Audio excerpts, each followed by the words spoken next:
Situé au cœur de Paris, dans le 6e arrondissement, non loin du quartier latin où Ignace de Loyola fit au XVIe siècle ses études, le Centre Sèvres, faculté jésuite de Paris, est un institut supérieur de philosophie et de théologie.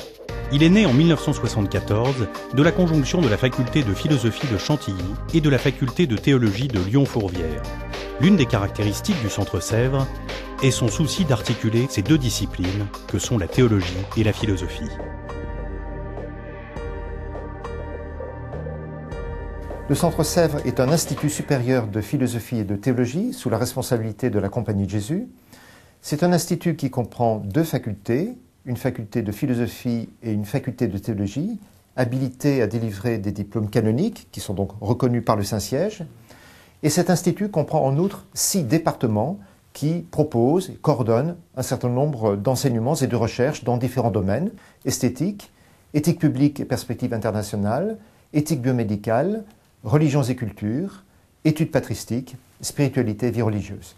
Bien, nous avons d'abord environ 250 étudiants ordinaires qui sont inscrits dans différents cursus, premier cycle, deuxième cycle, troisième cycle, formation annuelle, etc. Ces étudiants viennent de différents pays d'Europe, par exemple l'Allemagne, l'Italie, la Pologne, d'autres encore.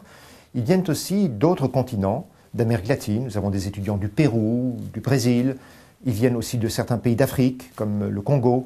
Ils viennent également de l'Inde.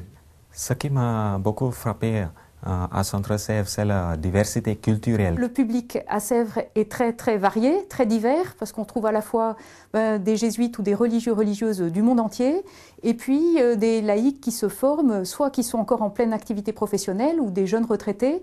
Le lieu de carrefour que pour moi représente le Centre Sèvres aujourd'hui, avec un public qui vient quand même des 4 coins du monde, avec des passés et des histoires personnelles très variées, et avec des envies et des choix aussi professionnels multiples. Et donc je trouve intéressant cette confrontation, ou cette découverte, ou cette écoute mutuelle de la façon dont les uns et les autres veulent essayer de transmettre cette parole de vie. Nous avons des auditeurs qui sont environ 1600 chaque année, et qui viennent de différents lieux avec le souci de suivre ponctuellement tel ou tel enseignement qui les intéresse, ou de participer à des soirées publiques, à des colloques sur des thèmes touchant des questions de société, touchant l'écriture sainte, touchant des questions théologiques. Le Centre Sèvres est devenu au 1er septembre 2008 Centre jésuite européen pour la formation initiale des jésuites. Ainsi, avec 12 autres universités en Europe, le Centre Sèvres accueille chaque année de nombreux étudiants jésuites du monde entier pour leur formation en premier cycle de théologie et de philosophie. Le Centre Sèvres fait partie d'un vaste réseau où étudiants et enseignants ont la possibilité de se déplacer partout en Europe.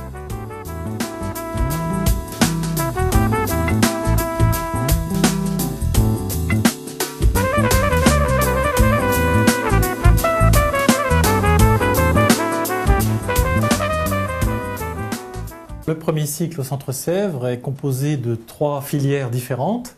D'abord le cycle intégré, donc qui allie la philosophie et la théologie, le cycle de philosophie et le cycle de théologie pour ceux qui ont déjà fait la philosophie par ailleurs. Ce premier cycle intégré, il a évidemment pour enjeu de faire dialoguer ensemble philosophie et théologie. Ça permet de faire à la fois pendant 5 ans de la philosophie, de la théologie et de la Bible, et faire dialoguer les disciplines. Au Centre Sèvres, la spécificité de la théologie, je crois, c'est que nous essayons de faire entrer les étudiants dans une manière de faire de la théologie très en lien avec la vie et l'expérience et l'engagement, et où la vie spirituelle n'est pas non plus absente. Tout cela de la manière la plus unifiante possible.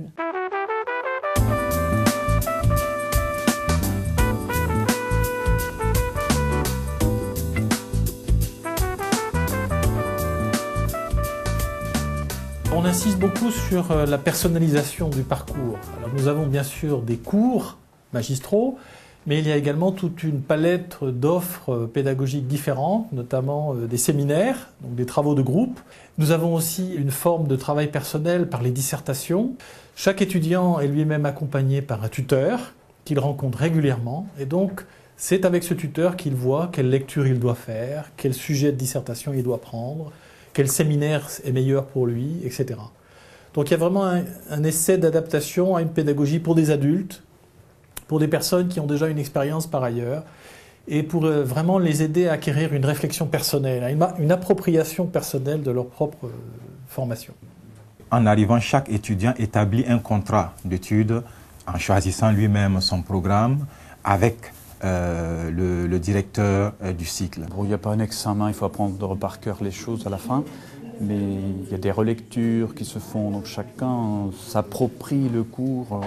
Et vraiment, moi-même, c'est la 3e année que je suis ici. Et à la fin de l'année, on fait un dossier très très complet où chacun s'approprie vraiment ce qu'on a appris pendant l'année.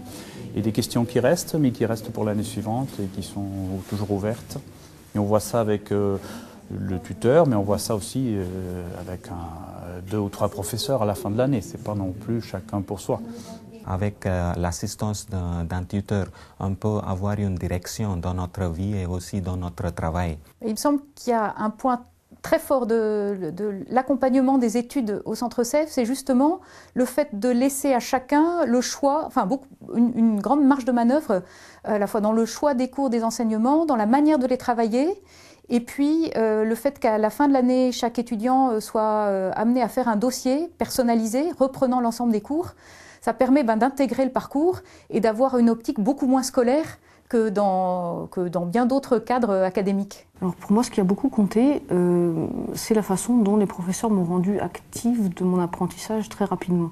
Et la façon dont un tuteur m'a mis en marche ou m'a renvoyé mes propres questions pour que je puisse suivre un peu des questions que j'avais envie de résoudre ou des nouveaux domaines que j'avais à découvrir et à choisir entre plusieurs et à apprendre à pas vouloir tout faire, mais à petit se concentrer sur un sujet ou l'autre. Ce qui est frappant, c'est que voilà, avec ce public si divers et pour beaucoup des personnes qui ont déjà fait des études supérieures, je trouve que c'est très important que chacun puisse avancer à son rythme et à sa mesure.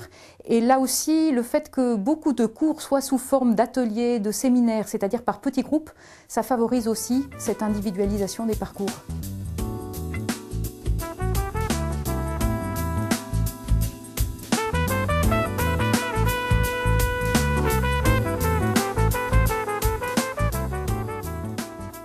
Du point de vue pédagogique, on se soucie davantage de présenter des œuvres plutôt que des idées. Il suffit de parcourir le programme pour s'apercevoir que chaque cours en fait est centré autour d'un artiste ou d'une œuvre. Voilà. Donc à chaque cours, il faut voir, il faut lire, il faut entendre.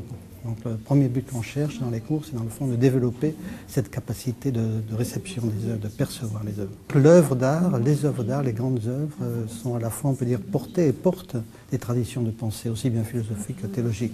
De ce point de vue-là, les œuvres d'art sont considérées comme des lieux de pensée. Voilà. Moi, j'étais très sensible à la découverte des cantates de Bach, donc par une entrée beaucoup plus finalement esthétique et sensible, de voir finalement comment un texte d'évangile et une parole et peut-être le cœur du message chrétien peut finalement être transmis à travers quelques paroles bien construites et mises en équilibre et puis après mises en musique d'une façon assez spectaculaire.